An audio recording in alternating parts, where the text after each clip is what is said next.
Yeah, so this class is really awesome in the way that it's taught. Hands-on learning is super important to me. I don't really do well just sitting at a desk and listening and then trying to perform what I've been taught a couple days later, even later that night. So it's really helpful to have the hands-on learning as we're being taught. It's very knowledgeable.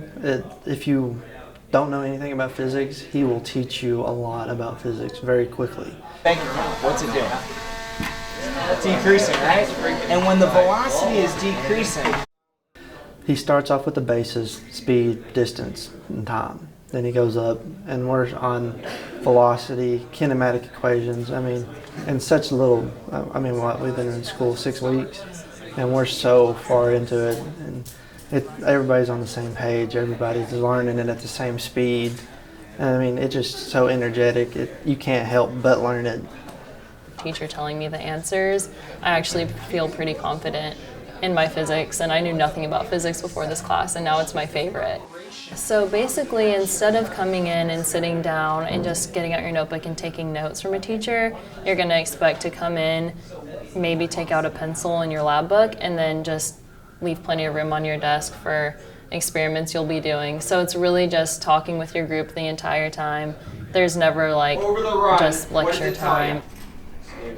all right, another thing I want you to highlight. This is. You might, have us stop for a second and put something on the board that we need for future experiments, but pretty much the whole time you're just trying to learn and figure things out with your group, so it really cements the information.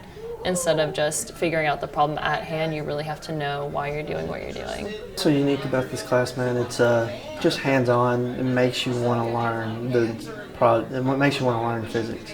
Because he's so interactive, he makes you want to learn it. 8 a.m. classes are not easy for everybody, man.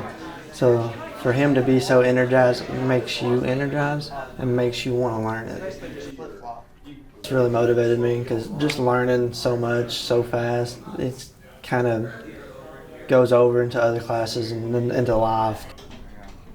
Well, active learning, according to me, is because I have ADD, attention deficit disorder. So if I don't have this activity, I wander off. My mind goes somewhere else. I start thinking about different things. So being active really helps because it keeps me locked in on this one subject, on this one problem, because it's so much activity. You use carts and tracks and dropping marbles and different weighted balls to find the acceleration. It's so much fun, though. Plus 100. Plus, so it's 50. So then the math.